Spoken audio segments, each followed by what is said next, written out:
What's up, Willowbrook? Today we're in Psalm chapter 40.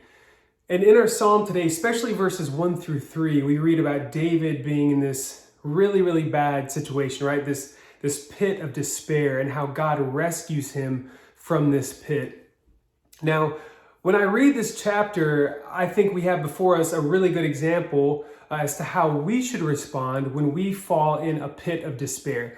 We can all relate to things going poorly, right? And what David describes here is anything but good. So when we analyze what David did, I think we can find how we should respond as well. And the first thing that we see in verse 1 is that David waits patiently for the Lord. We see that he waits patiently. And I think that's something that can be difficult for us to do at times. But when we wait patiently on God, it shows that we trust him, and we trust his plan and his timing. And in the other half of verse 1, something else we see that David does that's implied is that David cries out to God. So when things look bad, when things look bleak in our own lives, it's okay to tell our friends and people around us what's going on, but ultimately we need to be crying out to God. So let's cry out to God, and let's be sure that we wait patiently on his perfect timing. But God does so many other things as a response to what we could do. We see what God does for David. He turns to David. He hears David's cry.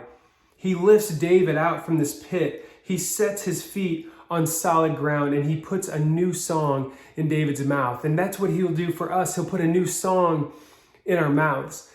And I think this is something that we need to think about, is that the song that God gives us, it could be a literal song, or it could just be a response of praise and adoration for what God's done. But I want to encourage you that whatever that song looks like, don't be afraid to sing that song wherever you are and whoever's around.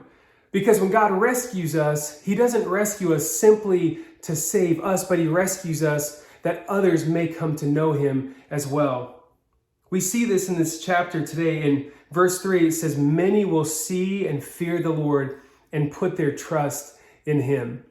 So when God saves us and rescues us, and we sing this new song that God's given us, there's the potential for others to see what God's done and to come know God as well. So when we fall in a pit of despair, remember those things. Cry out to God. Wait patiently for God. And then when he rescues you and gives you that new song to sing, be sure to sing it out, whoever is around. Hope you have a good day. God bless you guys.